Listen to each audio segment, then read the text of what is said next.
Salut à tous et bienvenue dans une nouvelle vidéo. J'avais envie pour commencer 2021 de lancer un nouveau concept qui s'appellera les anecdotes de voyage, je pense. Si vous avez une meilleure idée pour le titre, la description, les commentaires sont là.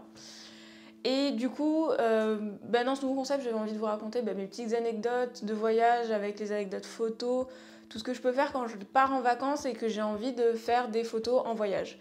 Donc pour ouvrir le bal, j'ai décidé de vous présenter le voyage que j'ai pu faire en partant à Paris. Donc entre les deux confinements, j'y suis allée un week-end.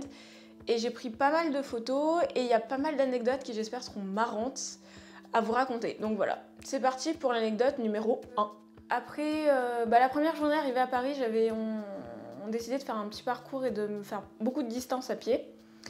Et arrivé à l'Arc de Triomphe, je me suis rendu compte qu'on pouvait monter tout en haut de l'Arc de Triomphe pour avoir une super vue dégagée des toits parisiens.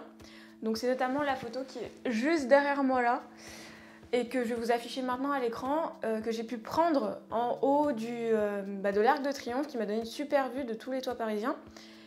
Pour arriver en haut de l'Arc de Triomphe, il faut savoir qu'il y a des escaliers à prendre, parce que c'est un monument assez, je suppose, ancien. J'ai pas la date exacte de construction en tête, mais en gros, c'est des vieux escaliers en pierre qui ont été polis par les années à force que les gens montent et descendent. Et c'est des escaliers en colimaçon. Faut savoir, si vous êtes nouveau sur la chaîne, que j'ai des problèmes de genoux. Voilà, ça m'avait déjà coûté un petit peu sur la chaîne, parce que j'avais fait une vidéo où je testais la 6600 en photo, où j'ai pas pu faire grand chose parce que du coup j'avais une attelle et des béquilles. Et du coup je me retrouve très rapidement bloquée. J'avais déjà pas mal marché le matin et j'avais pas pris mon attelle avec moi. Donc en montant tous les escaliers qu'il y a à monter pour l'Arc de Triomphe, mon genou, entre deux marches, a décidé de se mettre en grève et de lâcher. Et du coup, je me suis retrouvée à monter la moitié des marches restantes sur une jambe, quasiment. Et du coup, j'ai bien douillé pour pouvoir prendre la photo, qui j'espère est du coup intéressante et réussie. Mais voilà, c'était une anecdote un peu sympa, c'est que par moment, quand tu veux vraiment avoir des bonnes photos, faut pas lâcher, il faut pas hésiter de donner de sa personne. Donc c'est ce que j'ai fait du coup.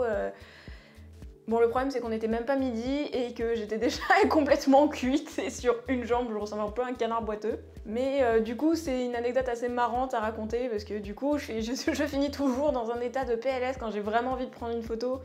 Je pouvais faire le chemin inverse, mais j'avais vraiment envie d'aller jusqu'au bout et de faire des super photos parce que je sais que c'est dans les rooftops qu'on peut avoir les meilleures vues, notamment comme j'ai pu le faire à l'Empire State Building. Bon, là il y avait un ascenseur, mais du coup, au final, j'étais contente d'être un peu mort dans les escaliers, d'être arrivée en haut avec un genou en moins pour pouvoir réaliser des photos un peu sympas.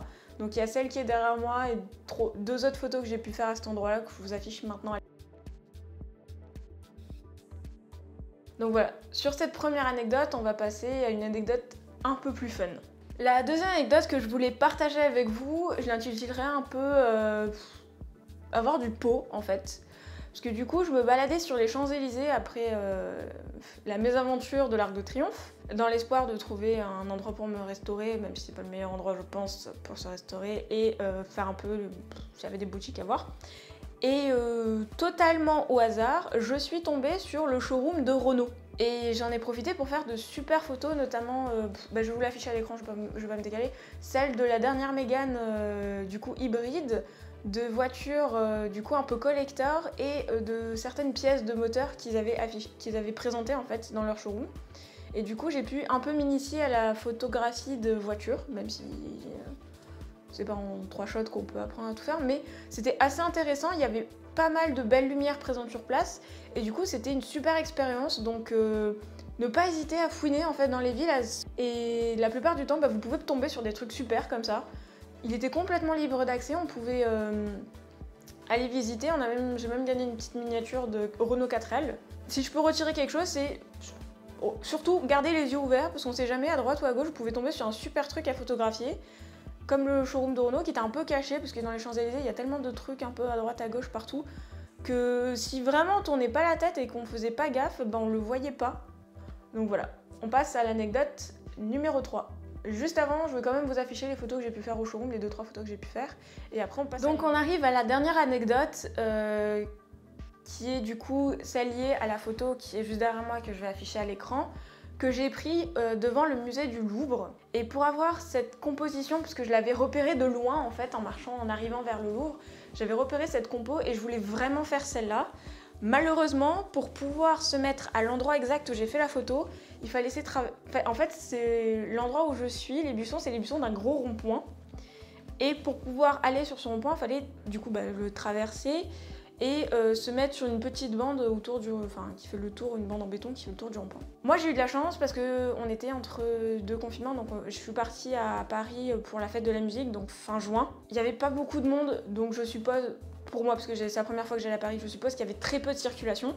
Mais s'il y a un truc que je peux retirer de cette expérience et du coup de cette photo, c'est que par moment, faut pas hésiter à aller à monter au créneau, aller au charbon, mais quand même penser à prendre des précautions. Mais va-t'en la bouche.